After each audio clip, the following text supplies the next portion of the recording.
I think this might be the end, for us anyway. Man, and all that we've accomplished. I've had plenty of time to think about it since the last time I saw the sun. The last time I'd ever see it. It's not the end of the world, but it is for us.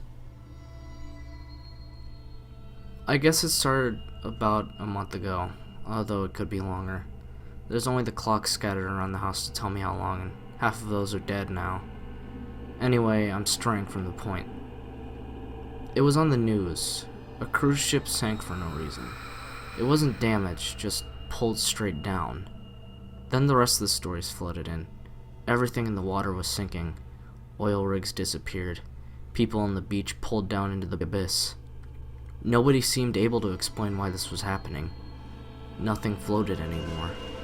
It was bizarre. This filled the news for a couple days till it just got frightening. It was during one broadcast that it changed for the worse. It was a report from some beach, an on-location report about this strange phenomenon. They were just recycling the same questions we had all been asking for days. Suddenly, panic seemed to grip the face of the reporter. She screamed as the camera quickly tilted down. Her feet were sunk into the sand down to her shin. I remember smirking, thinking it was just some overly sensitive reporter messing up. But then the camera dropped. The remaining 10 or so seconds that followed showed not just the reporter sinking into the sand, but all of them. The whole media circus that had descended on the beach to cover the same story. The reporter who was down to her shin a minute ago was now down to her chest. The shot of writhing, screaming, and sinking people ended shortly as the camera was engulfed by the sand. The news stayed on a few more days, but there was nothing to say. Some blamed sinkholes for what happened on the beach, while others argued against them from the safety of their downtown studio. The news was a waste of time now. It was much easier to look out the window. It was more or less a ghost town outside. Everyone was inside, afraid to leave their homes. It didn't seem to make sense. The roads and pavements were being absorbed by grass and dirt. Street signs and traffic lights were being consumed by the plants. Houses too.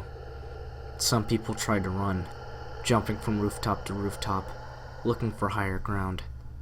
Occasionally, while flicking through what was left of the TV broadcasts, skyscrapers had become refugee camps. I had made one trip out of the house since this started, across the rooftops, in an attempt to get some supplies from a nearby supermarket, but that plan seemed to be a waste of time. It was a husk by the time I got there, looted and pillaged. There was all the evidence I needed to see how bad this whole thing was. It's easy to be in denial about something like whatever this was, until it really seems to affect you. When I got back to my house, I noticed something. My car was gone. Well, almost. You could still see the top poking out from the overgrowth and loose soil. And not just my car. All of them. Bigger vehicles were still in sight, only partially obscured, but they were going down too. A few days later, my whole bottom floor was subterranean. I had managed to block the windows and doors from bursting in from all the dirt and soil, but it was just a cell now. A mausoleum. Not somewhere I wanted to be. I spent most of my time by an upstairs window, staring at the hostile world outside. My neighbor died yesterday. He fell off his roof and was swallowed by the earth. He's not the right person to do that either. What made it notable was why he fell. He was trying to stop his dog from getting out. The dog's fine. Well, I assume so. It ran off. They're not affected. The animals. This is our fate. The nihilistic little discovery was too much for me to bear. This whole thing. A living freaking nightmare. I hit the bottle hard and passed out for the night. When I woke up, my head pounded in the darkness. I flicked the light switches and the fuses, but the power was out. I took the flashlight by the fuse box and looked around the house for any supplies. While checking the upstairs, I saw it. The last glimpse of natural light I'll ever see. I had been thinking it was just night, that I had slept all day in an alcohol coma. By the time I could cross the room to the window, it was gone. I was underground. I tried to get out, smashing through plaster and tiles to be greeted with a stream of soil pouring out from where the sky should be. I don't know how much longer I've gotten here. In my house-sized coffin. There's only so much food and so much air. I've got a little bit of light, a couple of candles, and a book of matches.